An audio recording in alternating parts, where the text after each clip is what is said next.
여러분, 갈라디아서 전체에 일어나는 논쟁은 이 두 가지에 대한 논쟁이었습니다. 첫 번째는요, 예수님을 믿어도 율법을 지키고 유대인들의 전통인 할례를 행해야지만 그래야 진짜 그리스도인입니다 라고 주장했던 유대 거짓 교사들이 있었고요. 그 다음에 그 유대 거짓 교사들에 대한 반박으로 바울은 이렇게 얘기했습니다. 아니요, 예수님을 믿기만 하면 누구든지 그게 진짜 기독교인입니다 라고요.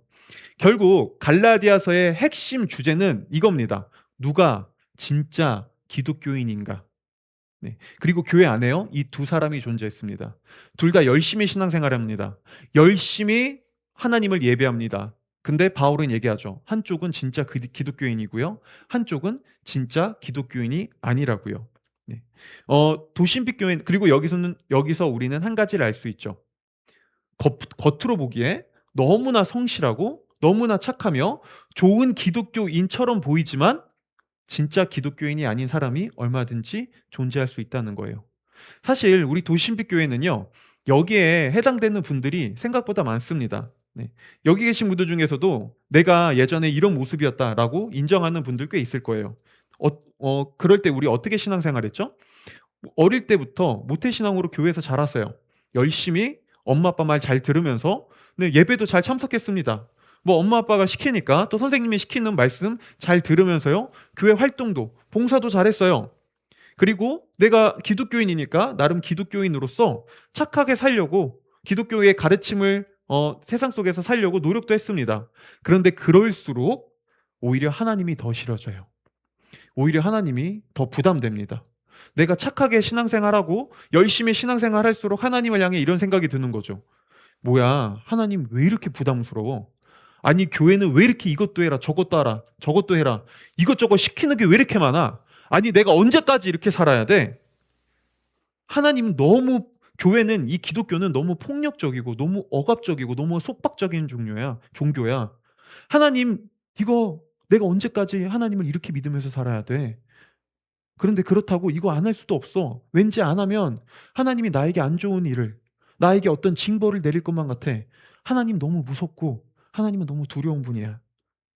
이 사람들은요, 겉으로 볼 때 신앙생활 열심히 합니다.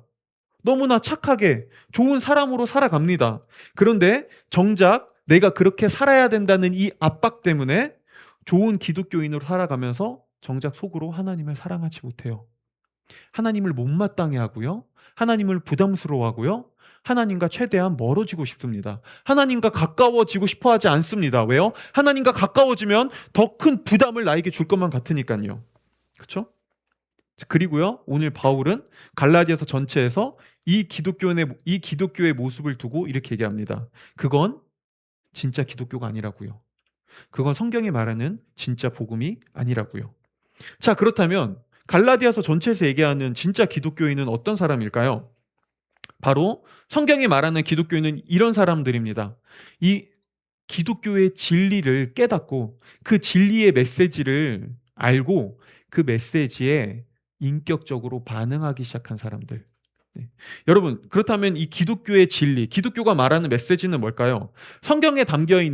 물론 성경에 담겨 있는 메시지는 너무나 많습니다.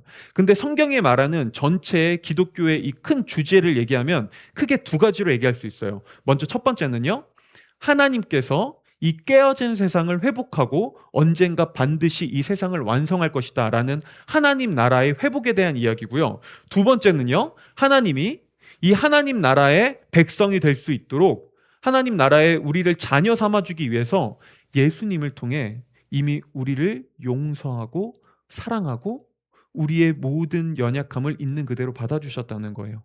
우리의 연약함과 죄악됨에도 불구하고 예수님이 우리를 위해 희생당하심으로 그분이 우리로 하여금 이 하나님 나라의 백성이 될 수 있는 자격을 줬다는 거죠. 네, 성경은요, 우리가 이미 그분께 사랑받고 용서받았다고 얘기합니다.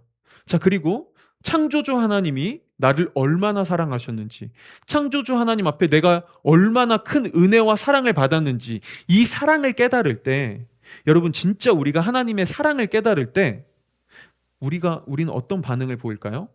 여러분, 사람은요, 꼭 창조주뿐만 아니라 나를 향한 엄청난 사랑의 메시지를 알 때 나도 그렇게 사랑을 하고 싶어집니다.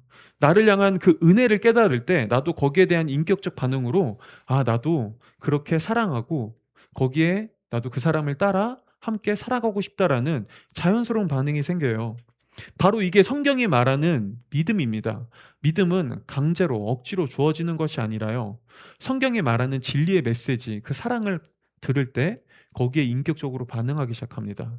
그 반응은 뭐죠? 우리도 하나님이 날 이렇게까지 사랑하고 내가 이렇게 은혜를 받은 존재였구나라는 걸 알고 나도 그 하나님을 사랑하고 싶다. 하나님이 이런 존재라니. 나도 이분을 사랑한다는 건 이게 너무나 좋은 일이구나라고 우리도 그분께 인격적인 사랑의 반응을 보이기 시작하는 것이죠. 그리고 하나님을 이렇게 사랑하기 시작하는 사람들은 당연히 자연스럽게 내가 사랑하는 하나님의 뜻을 따라 그분이 원하는 삶을 자연스럽게 살고 싶어집니다. 내면의 동기가 바뀌기 시작하는 거예요. 그래서 이걸 가지고요. 7절에서 바울은 자기를 속이지 마십시오. 하나님은 조롱받으실 분이 아니십니다라고 얘기합니다. 왜 그가 이렇게 얘기하죠? 그러니까 왜냐하면 우리는 얼마든지 하나님을 싫어하면서 하나님을 못마땅해 하면서 하나님 그분 너무 억압적이고 기독교는 난 너무 폭력적이라고 생각해 라고 생각하면서도 겉으로는 어쩔 수 없이 그냥 억지로 신앙생활을 하는 일이 얼마든지 존재할 수 있거든요.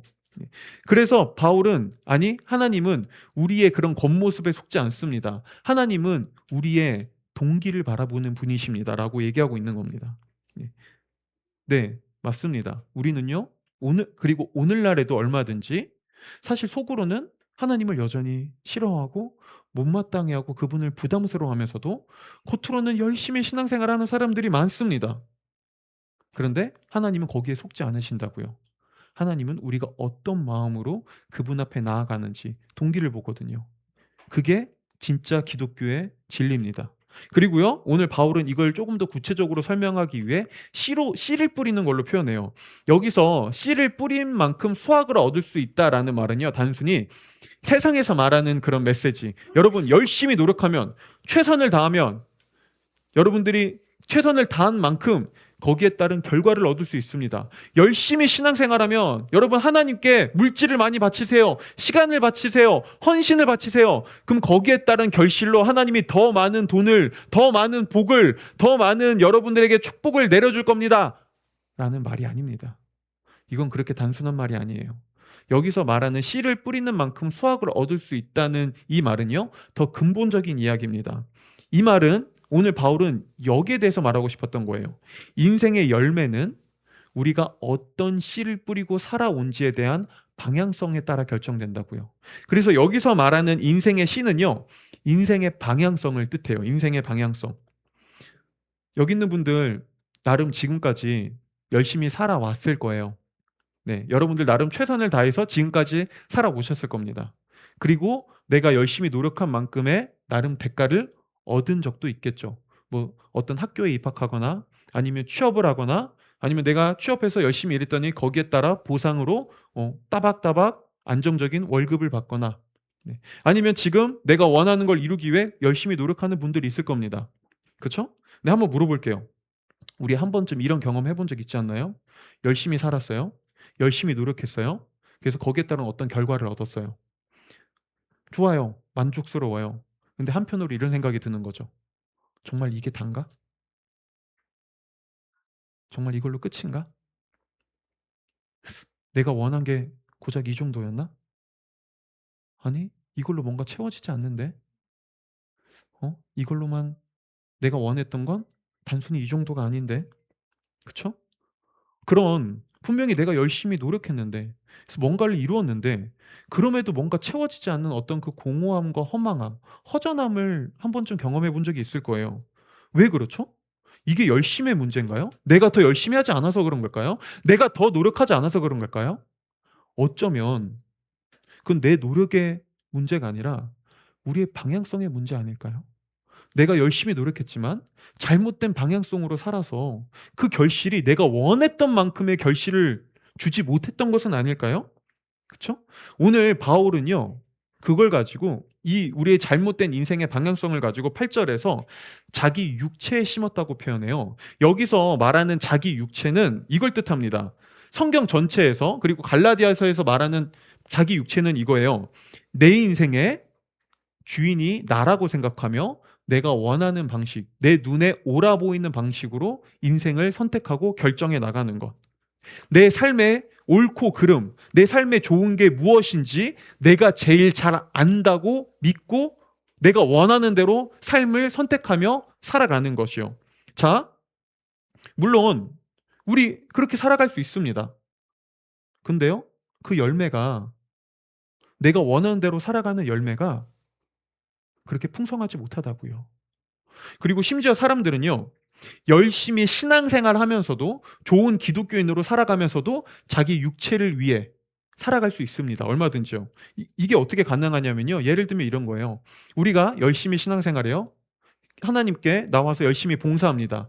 그러면서 하나님께 기도할 때 이렇게 기도하는 거죠. 하나님, 제가 하나님 앞에 이렇게 열심히 예배드리고 이렇게 열심히 봉사하고 이렇게 헌금 많이 하고 있으니 하나님, 제가 지금 이거를 선택했는데, 이 방향성을 결정했는데, 제가 지금 이걸 꿈꾸는데 이거 반드시 들어주셔야 돼요. 이 정도는 반드시 제가 원하는 결과 저에게 줘야 됩니다. 왜냐하면 내가 이렇게까지 했잖아요. 내가 이렇게 열심히 하고 있잖아요. 그러니까 이 결과 저한테 주는 게 마땅하죠. 자, 그리고 그렇게 말하는 순간 우리는 이 사람이 사실 열심히 신앙생활했지만 결국엔 누구를 위해 씨를 뿌리고 있었는지를 알 수 있죠. 이 사람은요, 하나님을 위해 씨를 뿌리고 있는 게 아니었어요. 내가 원하는 나의 결과, 내 인생의 좋은 것, 자기 육체를 위해 씨를 뿌리고 있었죠. 그렇죠? 여전히 겉으로는 기독교인처럼 보였지만 여전히 삶의 방향성, 삶의 선택은 내가 원하는 대로 하고 있었습니다. 이게 자기 육체를 위해 씨를 뿌리며 살아가는 삶입니다. 자, 이거 그렇게 잘못된 걸로 보이나요? 아니요.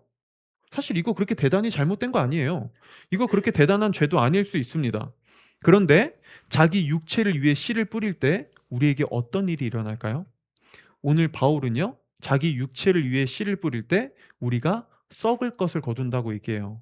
자, 여러분, 바울은 놀랍게도 자기 육체를 위해 씨를 뿌릴 때 우리에게 그 어떤 결실도 없습니다. 그 어떤 열매도 맺지 못합니다. 그거 열매 아닙니다 라고 말하지 않는다고요. 바울은 얘기합니다. 그것도 열매입니다. 당신이 자기 육체를 위해 심을 때 얼마든지 때로는 좋은 열매, 때로는 괜찮은 열매 경험할 수 있습니다. 그 열매를 맛있게 먹고 즐길 수도, 음미할 수도 있습니다. 그런데 그 열매는 결국엔 썩습니다. 그 열매는 결국엔 유통기한이 있습니다. 당신이 원하는 만큼 정말 그 완벽한 기쁨과 만족과 사랑과 충만함을 주지 못합니다. 라고요. 그쵸? 여러분, 이거 우리가 한 번쯤 경험해 봤던 거 아닌가요? 여러분, 인생을 살면서 뭔가를, 여러분들이 내 인생의 방향성을 내가 결정해 봤을 겁니다. 그때 어떤 식으로 하죠? 우리 보통 이렇게 하죠. 그래, 저거야. 저게 있으면, 내가 저 사람을 만나면, 내가 이 직장에 들어가면, 내가 이번에 이 직장에서 이렇게 승진하면, 내가 원하는 뭔가를 내가 더 꿈꾸고 그걸 이룬다면, 내 비전이 이루어진다면, 그래, 나 행복할 거야. 나 만족스러울 거야. 나는 더 성공한 인생을 살 수 있을 거야. 열심히 노력합니다. 씨를 뿌리죠. 수많은 씨를 뿌립니다. 스펙을 뿌리고, 시간을 뿌리고, 헌신을 뿌리고, 내 인생을 뿌리고, 물질을 뿌립니다. 나름 결실을 얻습니다. 맛 좋았어요. 처음에는요. 근데요, 그거 얼마나 가던가요? 그게 얼마나 가죠? 그게 지금까지 나에게 그 기쁨과 만족을 유지하는 게 하나라도 있던가요? 없다면 우리는 이미 알고 있는 겁니다. 아, 이게 썩는 거였네. 이거 한계가 있었네. 뭐가 문제죠? 방향성이 어쩌면 잘못되었을 수 있는 것이죠. 자, 그렇다면 그래서 바울은요, 여기에 대한 대안책으로 성령을 따라 심는 것을 이야기해요. 그렇다면 도대체 성령을 따라 심는다는 건 무엇일까요? 우리가 이 갈라디아서를 살펴봤던 분들은 앞서서 바울이 하나님을 믿는 그리스도인들, 이제 기독교인, 예수 그리스도를 내 인생의 주로 고백하고 그리스도인이 된 사람들은 이제 하나님의 영이신 삼위 하나님 중에 한 분이신 성령님께서 우리 가운데 거하시며 우리를 인도하고 우리를 도와주고 우리로 하여금 우리를 하나님의 진리 가운데로 이끌어간다고 얘기했어요. 자, 그리고 이때 성령님께서 우리를 인도하시면서 하는 일은 바로 이거였죠. 우리로 하여금 하나님의 뜻이 무엇인지를 더 밝히 알아가게 하는 거예요. 지금 하나님이 내 삶에 원하시는 것이 무엇인지, 그분이 나를 어떤 길로 이끌고 계시는지, 그분이 이 세상 속에서 어떻게 일하시는지를 우리로 하여금 밝히 깨닫게 하는 거예요. 그렇죠? 그렇게 하나님의 뜻을 발견하고 하나님의 일하심을 더 밝히 알아간 사람들은요, 그분의 뜻대로 살아가기 시작합니다. 이제 인생의 방향성을 단순히 내 눈에 좋아 보이는 대로, 내가 원하는 대로 선택하는 것이 아니라, 아, 하나님께서 지금 나에게 원하시는 것은 이거구나. 하나님께서 지금 내가 이런 선택을 하길 원하실 거야. 지금 내 인생에 닥쳐오는 어떤 어려운 환경, 상황과 고난 속에서 하나님이 이거를 이렇게 해석하고 이렇게 바라보기를 원하셔. 하나님이 인간관계 안에서 저 사람을 이렇게 대하기를 원하셔라고 새로운 방식으로 살아가기 시작해요. 새로운 방식의 씨를 뿌려가는 것이죠. 새로운 방식으로 인생의 방향성을 설정하고 새로운 방식대로 삶을 살아가는 것이죠. 그때 어떤 일이 일어나죠? 새로운 열매들이 맺힙니다. 이전과 다른 경험들을 하기 시작해요. 그렇죠? 그런데 문제는 뭐죠?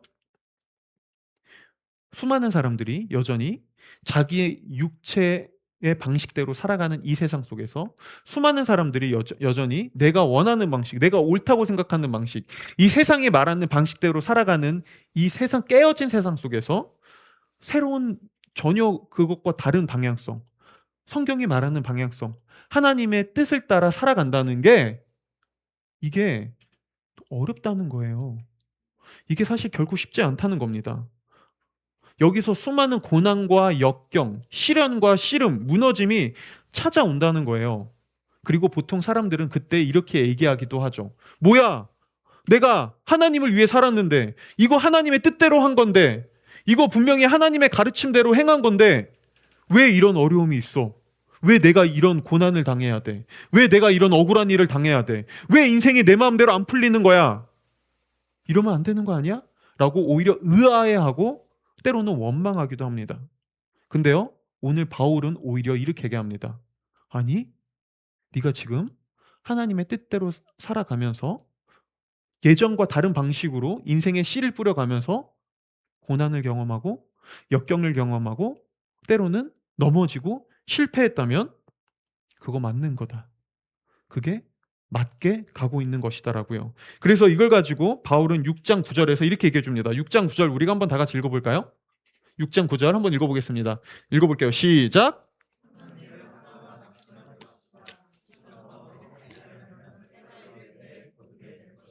네, 지금 바울은 분명히 얘기합니다. 네, 이제 이 깨어진 세상에서 당신이 자신의 육체대로 내가 원하는 대로 살던 삶에서 벗어나 하나님의 뜻대로 살아갈 때 당신은 분명히 낙심하고 지치며 넘어지게 하는 일들을 경험할 겁니다. 그리고 바울이 이렇게 얘기했던 이유는 하나였어요. 자기에게도 그런 일은 너무나 많이 찾아왔거든요. 그 누구보다 바울이 그런 아픔과 낙심과 지침과 넘어짐을 경험했거든요. 그래도 근데도 왜 바울은 이 삶을 살아갔을까요? 왜 그럼에도 바울은 그 삶을 멈추지 않았을까요?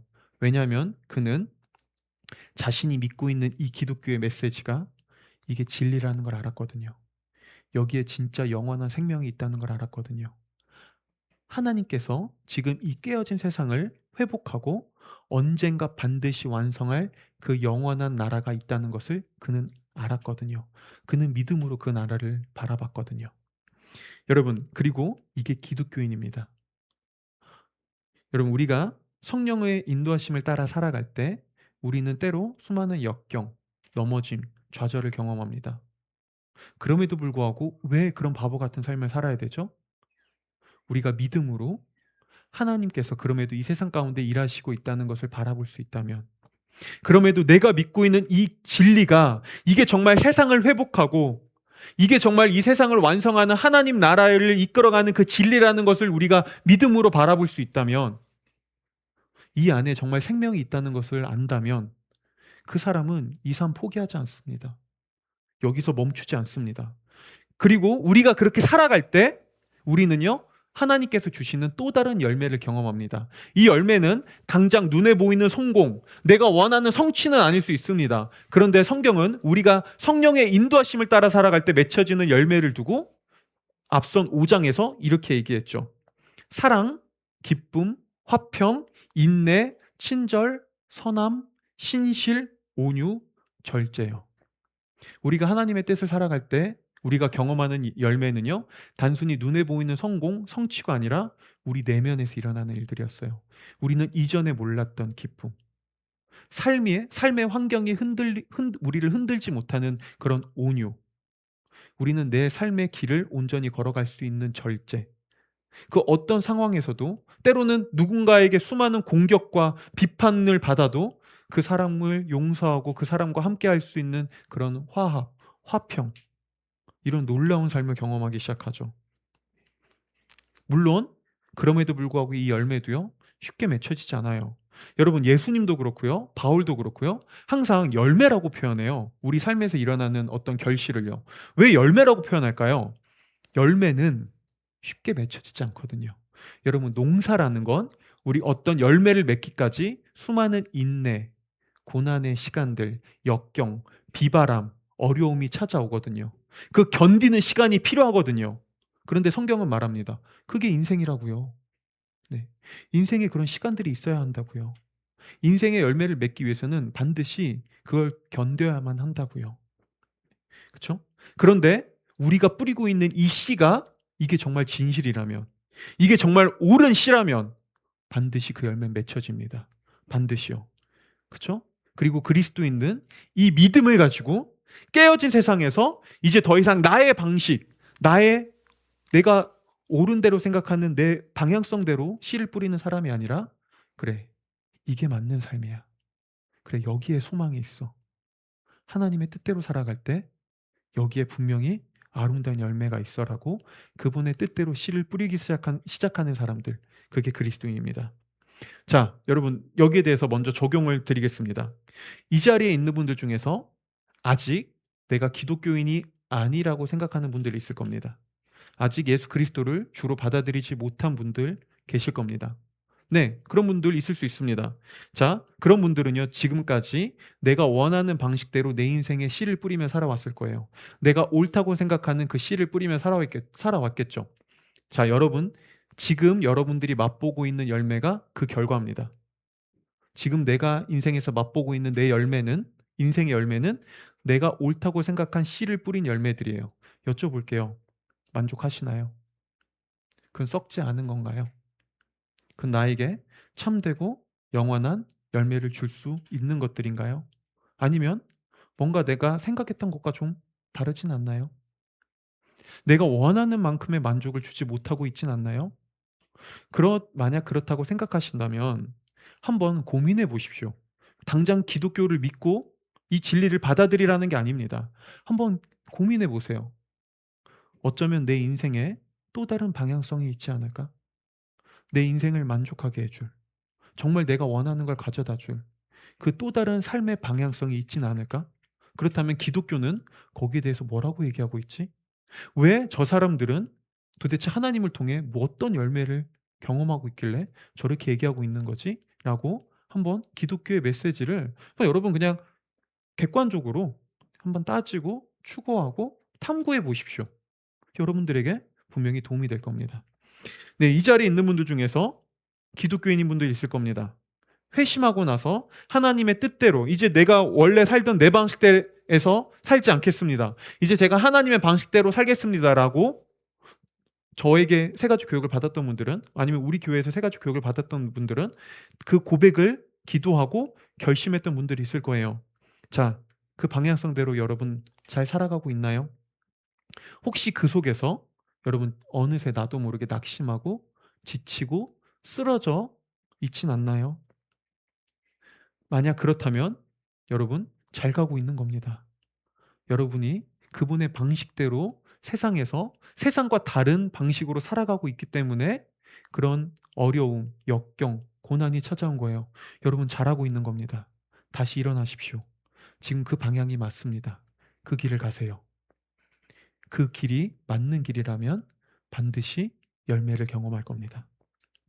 네.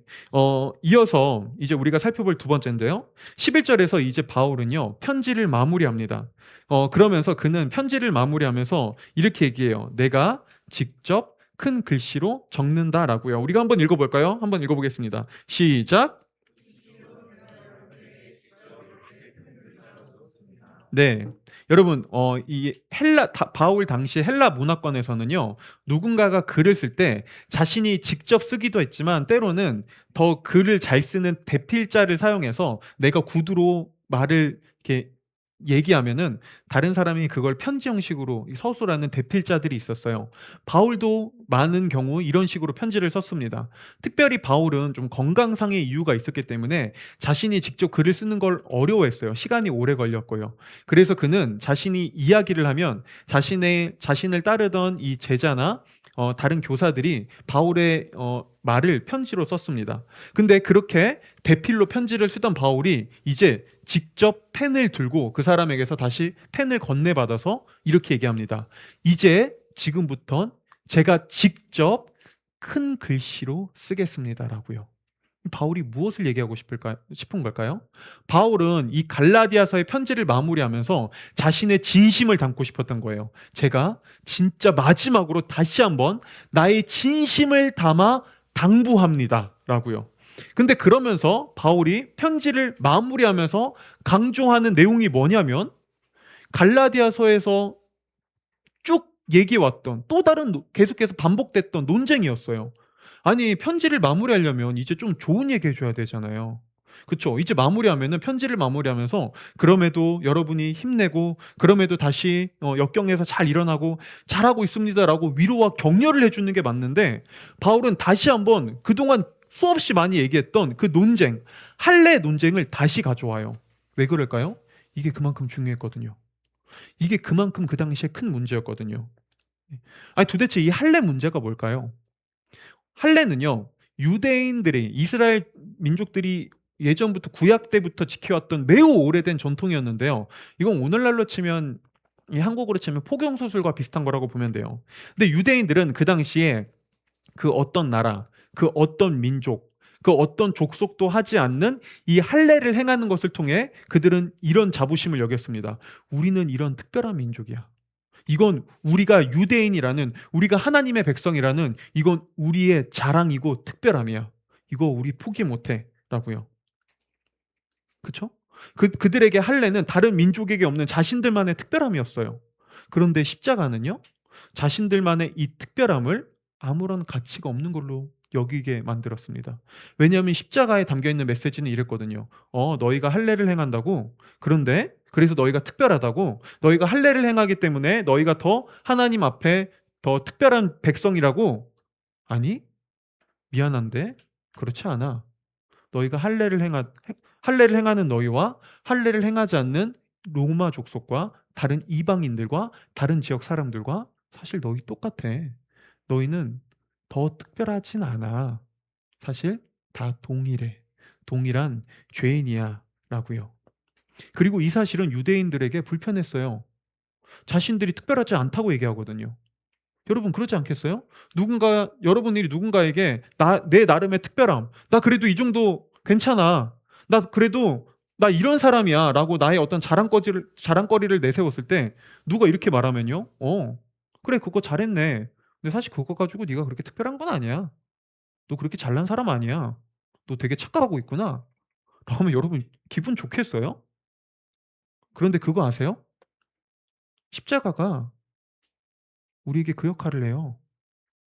십자가에 담겨있는 메시지가 그거라고요. 여러분, 예수님이 십자가에 왜 달려 죽으셔야 했죠? 거기에 담겨있는 메시지는 하나입니다. 저와 여러분이 생각보다 더 심각한 죄인이기 때문에요.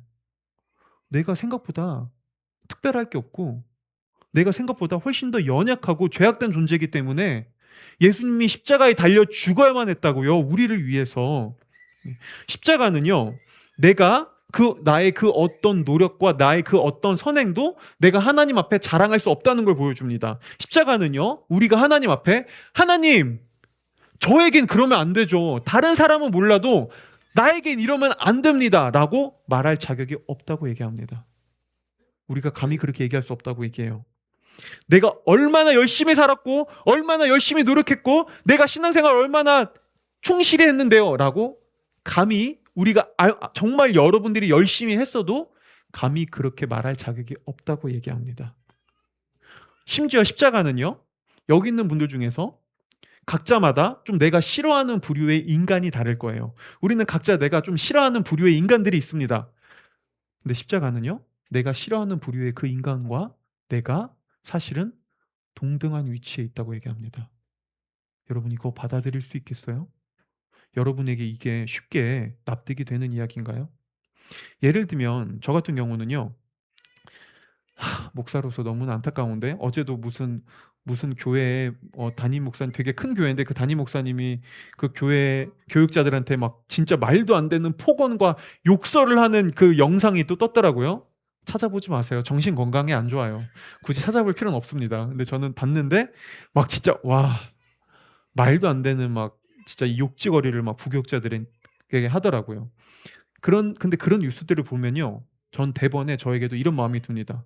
뭐 이런 쓰레기 같은 인간이 다 있어. 이게 목사야? 난 너랑 달라. 라는 생각이 들죠.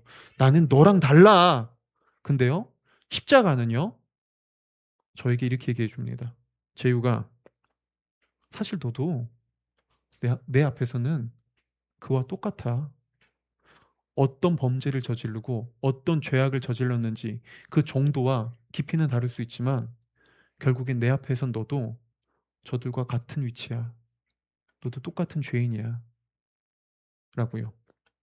여러분 이거 쉽게 인정할 수 있을까요? 이걸 정말 쉽게 인정할 수 있으시겠냐고요. 그래도 우리는 이렇게 얘기하고 싶습니다. 아니 하나님, 그래도 내가 저 인간보단, 여러분에게도 그런 게 있다면 바로 그게 오늘 바울이 얘기하는 할례입니다. 그게 오늘날 나만의 할례입니다. 그걸 가지고 나는 우월감을 느끼고 내가 자랑하려고 하는 것이죠. C.S. 루이스가 쓴 천국과 지옥의 이혼이라는 책이 있는데요. 이거는 단순히 이 천국이 이런 곳이고 지옥이 이런 곳이다 라는 것에 대한 얘기가 아니에요. 그거는 어떤 사람이 천국에 가고 어떤 사람이 지옥에 갈 수밖에 없는지 우리 내면에서 일어나는 그 특징을 판타지로 보여주는 건데요. 그 책에 보면은 한 사장이 CEO가 나옵니다. 그 사람은 세상에 있을 때 나름 그냥 견실한 CEO였어요. 근데 죽었어요. 근데 그는요 지옥에 갑니다. 근데 그의 밑에 있던 부하 직원이 있었어요. 근데 그는 살인자였어요. 그는 어느 날 충동적으로 화를 참지 못해서 자신의 직장 동료를 죽여버리고 말아요. 그런데 그는 그 자신의 밑에 있던 그 살인자 부하 직원은요, 천국에 가요. 그래서 두 사람이 만납니다. 그때 그 부하 직원을 향해 이 사장은 화를 내며 이렇게 얘기합니다. 세상에 살 때 회사를 운영하던 사장, 죽음을 맞이해서 난 평생을 번듯하게 살아왔어. 그렇다고 내가 종교적인 사람이었다는 말도 아니고 잘못 하나 저질렀다는 말도 아니야. 사실 그런 것과는 좀 거리가 있긴 하지. 하지만 난 평생 최선을 다해 살았다고. 알겠어? 난 모든 인간에게 최선을 다했지. 난 그런 사람이었어. 난 내게 아닌 걸 탐낸 적이 단 한 번도 없었어. 한잔 하고 싶으면 내 돈 주고 마셨고 내가 일한 만큼 돈을 받아갔다고. 누가 알아주던 난 원래 이런 사람이었다고. 난 지금 당신과 싸우자는 게 아니야. 그냥 내가 어떤 사람인지를 말해주고 있을 뿐이야. 내가 바라는 건 딱 하나. 내 권리를 찾는 거야. 자넨 그런 옷을 입고 있으니 이제 날 누를 수 있다고 생각하겠지. 넌 한낱 불쌍한 인간일 뿐이고 그렇다고 해도 넌 한낱 불쌍한 인간일 뿐이라고 생각하겠지. 그렇다 해도 나 역시 자네와 똑같은 권리를 가지고 있다고. 알겠어? 난 내 권리를 찾고 말겠어. 자, 지금 이 사장의 말을 보자고요. 이 사장은, 이 CEO는 분명히 대단한 범죄자는 아닙니다. 그는 그냥 평범한 한 서민이었습니다. 아, 서민은 아닌가요? CEO였으니까요. 나름 성공한 부자였어요. 그런데 왜 그는 구원받지 못했을까요? 그는요, 자신의 권리를 주장하고 있었거든요. 자, 물론 여기 있는 분들 중에서 이렇게 생각할 수 있어요. 아니, 내 권리를 주장하는 게 그게 뭐가 잘못된 거죠? 아니, 마땅히 내 권리에 대한 대우를 받을 자격이 있지 않나요? 맞습니다. 여러분, 우리는 내 권리에 대한 대우를 받을 자격이 있습니다. 그런데 이 CEO의 권리는 천국을 보내줄 만큼 완벽하지 않았다는 거예요. 권리를 주장했지만 그 권리가 나를 천국에 보낼 만큼 완전하진 않았다는 것이죠. 네. 여러분, 한번 물어볼게요. 여기 있는 분들 중에서도 맞아요. 나는 내 권리를 주장할 겁니다. 나는 내 자격을 주장할 거예요. 맞습니다. 근데 정말 그 말대로라면 하나님은 여러분이 잘한 것에 대한 자격만 묻지 않으실 겁니다. 여러분들이 정말 내 권리를 주장하고 싶다면 하나님은 내가 잘못 살아온 것들, 내가 타인에게 상처 준 것들, 내 모든 내면을 아시는 하나님께서 우리의 모든 삶을 훑어보신 다음에 잘한 것에 대한 권리도 묻지만 우리가 잘못 살아온 것에 대한 권리도 물을 거예요. 자, 우리 정직하게 나는 정말 천국에 갈 만큼 완벽한 권리를 가지고 있다고 주장할 수 있으시겠나요? 그렇다면 이 살인자였던 직원은 어떻게 천국에 갈 수 있었을까요? 자, 여러분, 이건 사실은 아니에요. C.S. 루이스가 성경의 메시지를 담은 판타지입니다. 근데 이 직원은 거기서 이렇게 얘기합니다. 아니요, 사장님의 말 뜻대로라면 저는 더 이상 부끄럽지 않습니다. 저는 더 이상 저 자신을 바라보고 있지 않거든요. 저 자신에 대해서라면 저는 이미 포기했습니다. 살인을 저지르고 난 후부터 저 자신에게 그 어떤 기대도 할 수 없었으니까요. 그 일 때문에 그런데 제가 이렇게 변한 겁니다. 그 일이 모든 것의 출발점이었어요. 저는 여기서 제 권리를 찾은 게 아닙니다. 그런 걸 찾으려 했다면 전 여기에 있지도 못했겠죠. 라고요. 자, 놀랍게도요. 살인자였던 악독한 자였던 이 직원이 천국에 갈 수 있는 이유는 자신의 권리를 주장했기 때문이 아니었어요. 그는요, 자신의 모든 권리를 포기하고 대신 나를 위해 모든 걸 희생한 예수님의 십자가를 자신의 권리로 붙들었죠. 그는 자신의 모든 권리를 포기하고 나를 위해 모든 걸 희생하고 나를 위해 나를 완전히 사랑하시며 나를 완전히 용서하신 십자가를 자신의 권리로 삼았습니다. 그리고 그는 내 권리가 아니라 십자가의 권리로 구원받았습니다. 예수님의 권리를 주장했거든요. 바울은요, 갈라디아 교회에 들어온 거짓 교사들의 이 가르침의 그 동기를 두고 그래서 이렇게 얘기합니다. 그들의 가르침에는 결국엔 자기 자신을 더 높이고 자기 자신을 더 자랑하려고 했던 그런 동기가 있었다라고요. 그러니까 쉽게 말해서 갈라디아 교회에 들어온 거짓 교사들이 할례를 주장하고 할례를 자랑했던 이유는 결국엔 이런 동기가 있었어요. 나 이런 사람이야. 난 이 정도 할례를 행하고 난 이렇게 율법을 잘 지키고 난 이렇게 교회 생활 잘하고 난 신앙생활 열심히 했으니까 난 마땅히 이 교회에서 난 마땅히 하나님 앞에 이 정도 대우를 받을 자격이 있어. 그게 나의 권리야 라고 자신을 자랑하려고 했다고요. 자, 그리고 이거는 그들이 사실은 신앙생활을 열심히 했지만 그들이 무엇을 향해 씨를 뿌리고 있었는지 보여주죠. 그들도요, 자기 육체를 향해 씨를 뿌리고 있었어요. 그들은 사실 자기 육체를 위해 살아왔습니다. 그리고 우리는 여기서 자기 육체를 위해 살아가는 사람들의 특징 한 가지를 알 수 있습니다. 자기 육체를 위해 살아갈 때요, 우리는 끊임없는 인정 욕구에 시달려요. 우리는 끊임없이 내가 더 인정받아야 된다는 이 욕구에서 벗어나지 못합니다. 그리고 이 끊임없는 인정 욕구에 시달리는 사람들은요, 더 인정받기 위해서 자신을 치장합니다. 자신의 겉모습을 포장해요. 그래서 이걸 가지고 바울은 12절에서 이렇게 얘기했습니다. 육체의 겉모양 꾸미기를 좋아하는 사람들이다 라고요. 그렇죠? 여러분, 이거 사실 우리 쉽게 이해되지 않나요? 우리가 누군가에게 인정받기 위해, 우리가 다른 사람에게 칭찬받기 위해 가장 먼저 하는 일이 뭐죠? 가장 쉽게 하는 일? 나를 포장하는 거죠. 나를 더 거치장하는 거죠. 그렇죠? 다른 사람을 실망시키지 않기 위해 자꾸 나에게 다른 것을 더 씌우고 가면을 쓰는 겁니다. 더 좋은 사람인 척 해야만 하죠. 그렇죠? 당연히 이런 삶은 피곤합니다. 진짜 내 모습이 아니니까요. 끊임없이 나를 거치장해야 되니까요. 그렇죠? 근데 그렇게 인정받았다고 해보자고요. 열심히 노력하고 나를 치장했어요. 인정받았습니다. 우리 한 번쯤 인정받아 봤잖아요. 그 인정이 거기서 끝나던가요? 거기서 그 인정으로 우리의 욕구가 완전히 충족되던가요? 아니요. 우리는 또 다른 더 큰 인정을 추구합니다. 그리고 놀라운 사실은요. 우리가 만약에 A라는 일을 행해서 인정을 받아요. 그럼 사람들은 더 이상 똑같은 일로 더 이상 우리를 인정해 주지 않습니다. 이제 그건 기본값, 디폴트 값이 됩니다. 그때부터는 더 큰 인정, 또 다른 열심이 필요하죠. 우린 또다시 또 다른 모습으로 거치장해야 됩니다. 그 삶이 어떻죠? 우리를 무겁게 만들죠. 버겁게 만듭니다. 그리고 우리는 그렇게 나를 거치장하면서 인정받으려 할 때 끊임없이 이런 두려움과 불안함에 시달립니다. 혹시 이번에 내가 이 일에 실패해서 인정받지 못하면 어떡하지? 나의 민낯이 드러나서 저 사람이 나의 실체를 알아서 나에게 실망하고 내가 더 이상 나를 떠나면 어떡하지? 라는 그 불안과 두려움이 있죠. 이건 엄청난 압박감을 우리에게 가져다 주죠. 그리고 이 압박감을 오늘날 현대 사람들도 너무나 잘 알고 있어요. 그래서요, 오늘날 현대에서 유행하는 말 중에 하나가 뭐죠? 바로 이 말이죠. 야, 다른 사람에게 인정받으려고 노력하지 마. 그거 짜치는 거야. 그냥 너 스스로 너를 인정해. 내가 나를 인정하면 되지. 라고 말합니다. 이거를 잘 보여주는 일화가 하나 있는데요. 그 이효리 씨의 남편인 이상순 씨 있잖아요.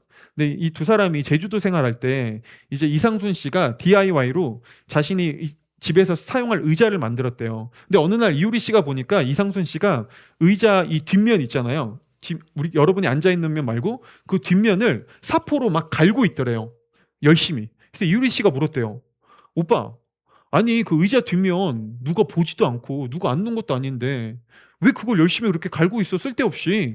라고 하니까 누가 알아준다고? 라고 하니까 이상순 씨가 이렇게 대답했대요. 내가 알잖아. 겁나 멋있어 보이죠? 네. 겁나 엄청 멋있고, 그래. 멋있다. 그래. 내가 인정하면 되지. 라는 생각이 들죠? 맞습니다. 여러분, 내가 나를 인정하는 거 중요해요. 근데 정말 그것만 있으면 돼요? 만약 그게 사실이라면 여러분 이렇다면 어떨 것 같아요?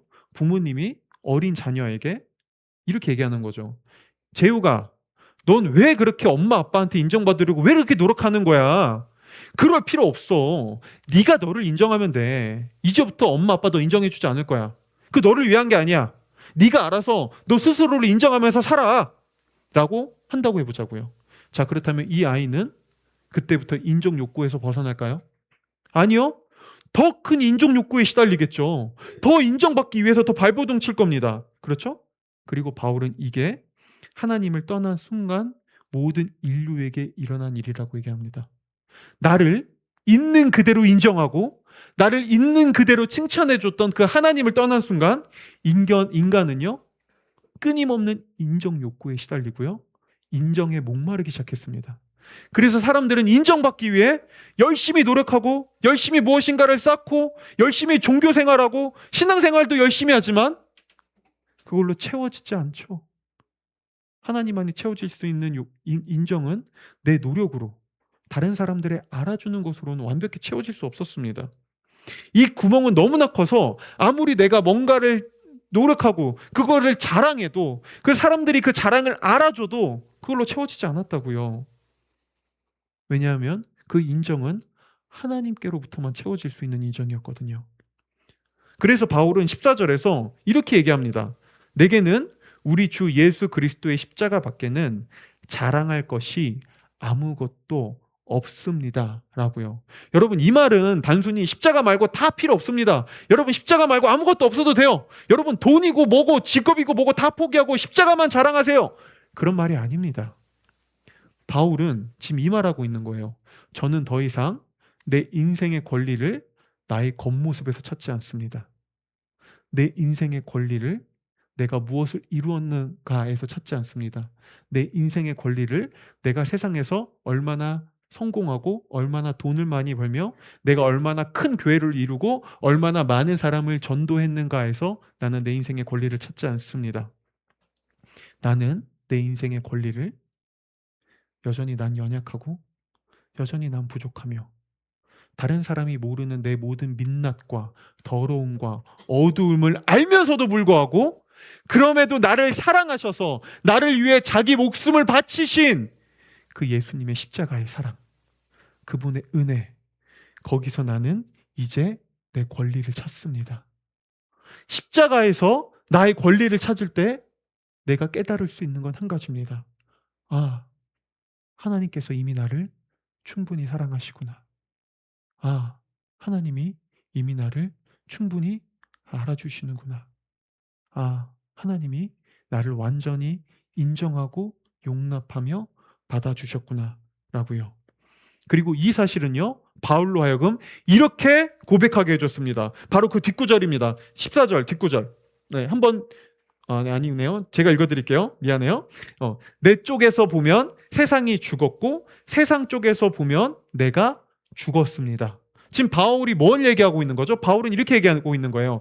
십자가에서 내 권리를 내가 찾는 순간 더 이상 세상은 나에게 그 어떤 영향도 주지 못합니다. 세상의 평가 기준, 세상에서 사람들이 나한테 얘기하는 그 평가, 사람들의 인정, 그건 내 내면에 더 이상 그 어떤 영향도 주지 못합니다. 그건 나를 흔들지 못합니다. 그건 내 인생의 평가를 바꾸지 못합니다. 내 인생의 평가는 완전히 끝났습니다. 하나님이 나를 향해 완전한 평가를 내려주었습니다. 너는 이미 완전히 사랑받았고 너는 이미 내 앞에 완전하며 너는 내 앞에 흠이 없는 가장 귀한 자녀다 라고요. 적용입니다. 여러분, 이걸 어떻게 우린 적용해 볼 수 있을까요?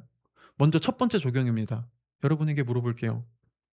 여러분 지금 내 인생을 뭘로 평가하고 있나요? 여러분 지금 각자에게 나름의 내 인생에 점수를 줄 거예요. 지금 내 인생 몇 점이야? 지금 내 인생 이거밖에 안 돼. 왜 나는 여전히 이렇게 살아갈까? 여러분 때로는 어쩌면 나에게 낭망하고 있을 수도 있고요. 어쩌면 지금 좀 좋을 수도 있습니다. 그래 나 지금 요새 내 인생 괜찮은 것 같아. 나쁘지 않네. 이 정도면 훌륭해. 네. 그 평가 기준은 뭐죠? 여러분 지금 무엇으로 내 인생 평가하고 있습니까? 만약에 그게 십자가가 아니라 겉모양에서 나온다면, 세상의 평가 기준이라면 여러분 그 기준은 금방 흔들릴 겁니다. 내가 좌절할 때, 인생이 내 마음대로 안 풀릴 때, 내가 원하는 것이 이루어지지 않을 때 우리의 평가는 금세 곤두박질 치며 나를 좌절하게 하고 나를 낭망하게 할 겁니다. 그건 우리 인생을 불완전하게 만들고요, 우리를 끊임없이 두렵게 할 것입니다. 그건 참된 평가 기준이 될 수 없습니다. 두 번째입니다. 여러분, 그렇다면 우리는 나를 어떻게 평가해야 될까요? 십자가에서 하나님이 우리에게 어떤 평가를 내리셨는지를 기억하십시오. 오늘 바울은 그 평가를 두고 15절에서 이렇게 얘기합니다. 15절 우리가 한번 읽어볼게요. 한번 읽어보겠습니다. 시작!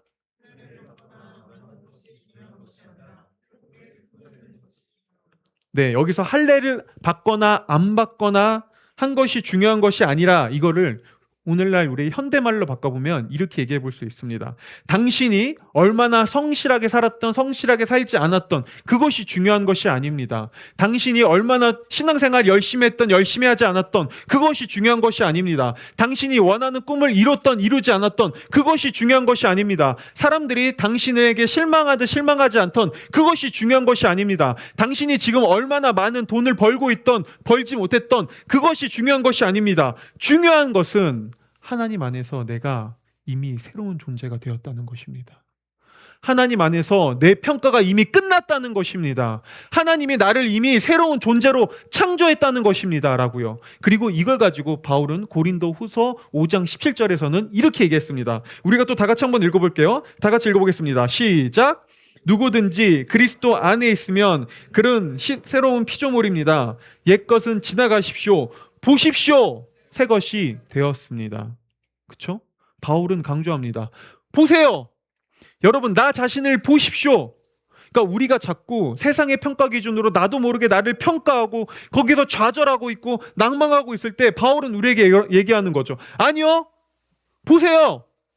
새롭게 보세요. 하나님이 나를 어떻게 바라보고 있는지, 그분이 나에게 어떤 평가를 내리고 있는지 그 눈으로 보십시오. 여러분, 그분 앞에 당신은 이런 존재입니다. 너는 내 앞에 완전하다. 너는 내 앞에 언제나 새롭다. 너는 내 앞에 언제나 아름답고 너는 내 앞에 언제나 새로운 존재다. 내 눈에 너는 언제나 부족함이 없다라고요. 여러분, 이 평가를 기억하세요. 그리고 이 평가대로 세상을 살아가십시오. 그때 우리는 흔들리지 않는 더 견고한 인생을 살아가게 될 것입니다. 결론입니다. 여러분, 세상을 창조한 하나님이 저와 여러분을 완전히 인정해 주셨습니다. 그분이 우리의 연약함, 우리의 부족함, 우리의 민낯을 알면서도 그분이 우리를 완전히 인정해 주셨다고요. 여러분, 내가 하나님께 인정받았다는 사실을 알 때 우리는 어떻게 살아가게 될까요? 17절에서 바울은 그런 삶을 두고 이렇게 얘기합니다. 이제부터는 아무도 나를 괴롭히지 마십시오. 나는 내 몸에 예수의 상처 자국을 지고 다닙니다. 놀랍게도요, 바울은 예수님을 믿고 난 이후에 오히려 그에게는 더 큰 상처가 찾아왔습니다. 예수님을 믿고 난 이후에 그는 오히려 더 큰 사람들의 오해와 배신과 핍박과 비난과 그는 사람들의 이 뒷이야기를 끊임없이 들어야만 했습니다. 오늘 바울은 그걸 가지고 얘기합니다. 나에게 수많은 예수의 상처 자국이 있습니다라고요. 근데 바울은요, 놀랍게도 예수님을 믿고 난 이후에 더 많은 배신, 더 많은 아픔, 더 많은 비판, 더 많은 비난, 더 많은 오해를 샀는데도 불구하고 그 일을 포기하지 않았습니다. 왜 그랬을까요? 더 이상 세상의 평가가, 나를 향한 사람들의 배신이, 오해가 자신의 내면을 무너뜨리지 못했거든요. 그게 더 이상 바울의 자존감을 흔들지 못했거든요. 어떻게 그럴 수 있었을까요? 바울은 그럼에도 난 세상을 창조한 하나님이 나를 완전히 인정해 주셨어. 사람들은 나의 모든 걸 다 알지 못해. 사람들은 때론 나를 오해해. 때로는 나의 선함도 사람들은 곡해해서 오해할 수 있어. 사람들은 때로는 내가 모든 걸 바치고 내 모든 마음을 다해도 나를 떠나고 나를 욕할 수 있어. 하지만 그게 내 인생에서 가장 중요하지 않아. 세상을 창조한 하나님이 내 모든 걸 알고 계셔. 그분이 나를 완전히 인정하셨어. 나는 그 하나님께 인정받았다는 사실이 바울의 내면을 더욱더 견고하게 했거든요. 그리고 하나님께 인정받았다는 이 내면의 견고한 그의 내면과 자존감은요, 그로 하여금 상처받아도 사랑할 수 있는 용기를 가져다 줬습니다. 아니, 다른 사람에게 인정받지 못해도 나는 여전히 그를 사랑할 거야. 다른 사람이 때로는 나를 배신해도 나는 여전히 그에게 선을 행할 거야. 다른 사람들이 나를 곡해하고 나를 오해해도 나는 여전히 그들을 섬기며 살아갈 거야. 라고요. 그쵸? 여러분, 말씀을 마치겠습니다. 우리는 왜 이렇게도 상처받는 걸 무서워할까요? 우리는 왜 이렇게도 다른 사람이 나를 비난한다고 생각했을 때, 때로는 나를 오해한다고 여겼을 때 조금 실망스럽다라는 정도에서 멈추는 것이 아니라 왜 그렇게 분노하고 왜 그렇게 좌절하며 왜 그렇게 낭망해서 왜 그렇게 일어나지 못할까요? 여러분, 세상을 창조하신 하나님이 이미 우리를 받아주셨는데 누가 더 나를 받아줘야 여러분 만족할 수 있으시겠나요? 아니요. 여러분, 하나님이 우리의 모든 걸 알고 계십니다. 그분은 우리의 억울함과 우리의 좋은 점도 알고 계시지만 그분은 우리의 연약함과 그분은 우리의 못남도 알고 계십니다. 그럼에도 그분이 우리를 사랑했고 우리를 용서했고 우리를 받아주셨습니다. 그분이 완전히 우리를 인정해 주셨어요. 여러분, 이 사실을 알 때요, 우리가 해야 될 일을 행할 수 있습니다. 바울이 얘기한 것처럼요, 우리는 낭망하고 지치고 쓰러지지만 그럼에도 불구하고 포기하지 않고 우리가 해야 할 일, 사랑과 선을 행할 수 있습니다. 이제 우리는 그분의 방식대로 여전히 살아갈 수 있습니다. 기꺼이 상처받을 용기를 가질 수 있습니다. 기꺼이 인정받지 않을 수 있는 용기를 가질 수 있습니다. 우리는 우리가 해야 할 일을 하면 됩니다. 그리고 그 일은 언젠가 때가 이르면 반드시 열매가 맺혀질 겁니다. 반드시 거두게 될 그날이 올 겁니다. 여러분, 우리 하나님의 인정을 기억하며 내가 이미 그분 앞에 어떤 인정을 받았는지를 기억하며 때로는 상처받으면서 사랑할 수 있는 용기, 인정받지 않아도 괜찮은 용기, 그런 용기로 사랑하며 섬기며 우리 서로를 우리가 함께 용서하고 화합해가며 살아갑시다. 아멘.